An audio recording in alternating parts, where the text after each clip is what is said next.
એક વખત જરૂર વાંચજો. સૌરાષ્ટ્રના એક ધાર્મિક સ્થળ પર દીકરીના પિતા મરી જતા આંખમાંથી ટપકતા આંસુની સાથે રસ્તા પર જઈને એ દીકરીએ એક ગાડીને હાથ ઊંચો કરીને ઊભી રખાવી. ગાડી ઊભી રાખી. એ ભાઈ નીચે ઉતરીને એ દીકરીને પૂછે છે, શું થયું છે બેટા? રડતા રડતા એ દીકરી કહે છે, મારા પિતાજીનું અહીં અકસ્માતમાં અવસાન થયું છે. અમને અમારા ઘરે મૂકી જાવ તો સારું. સમજદાર માણસે એને એની ગાડીની પાછળ બેસાડ્યા. એ દીકરી આંસુ ભરેલ આંખે એના અવસાન પામેલા પિતાના માથા પર હાથ ફેરવતી હતી. એ ગામમાં ગયા ત્યારે એમના ઘરે તાળું મારેલ હતું. મૂકવા આવેલ માણસને ચાવી લઈ આવું એવું કહીને એ દીકરી ત્યાંથી નીકળી ગઈ. થોડા સમય પછી ગામના લોકોને ઘટનાની વિગત મળતા બધાએ મૃતદેહને બહાર કાઢ્યો. તેમ છતાં ગાડીવાળા ભાઈ ઊભા રહ્યા હતા.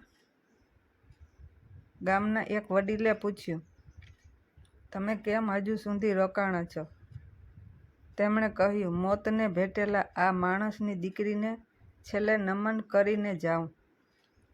વડીલે આશ્ચર્યથી પૂછ્યું, કોણ દીકરી? એ માણસે જવાબ આપ્યો, મારી સાથે રોડથી લઈને ઘરના આંગણા સુધી ગાડીમાં બેસીને આવી એની વાત કરું છું.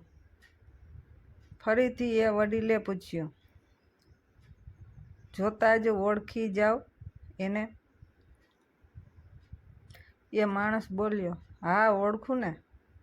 આખરે તેને ઘરમાં લઈ આવ્યા ને દિવાલ પર એ દીકરીનો ફોટો હતો. એ બતાવીને કહ્યું, આ દીકરી હતી.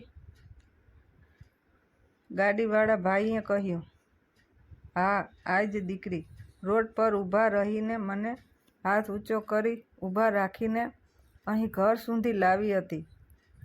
ગામના વડીલે કહ્યું, આ દીકરી મરી ગઈ. એને 3 વર્ષ થઈ ગયા છે. આ ગાડીવાળા માણસને આશ્ચર્યનો પાર ન રહ્યો. બધાની આંખમાં આંસુ આવી ગયા. એને થયું, પિતાને કંઈ પણ થાય તો દીકરી ગમે તે રૂપમાં પહોંચી જ જાય છે. મદદ કરવા એટલે જ તો કહેવાય છે.